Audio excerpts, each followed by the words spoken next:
What would you do if one morning a tiny turtle appeared right at your door?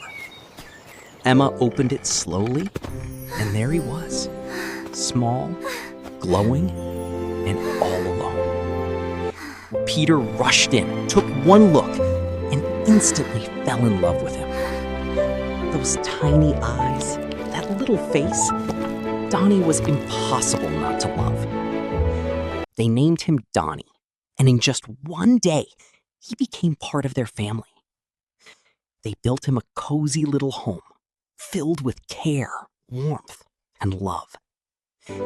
Every tiny step he took made them laugh, made their home feel alive. But one day, they had to leave, and Donnie stayed behind, all alone.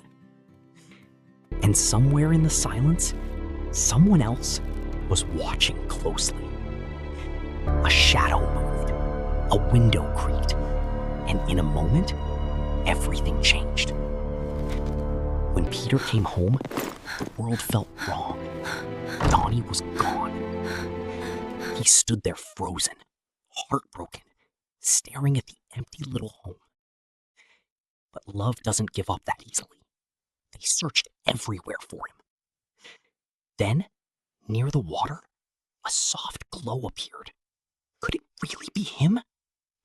It was Donnie, safe again. But the mystery still remained. How did he get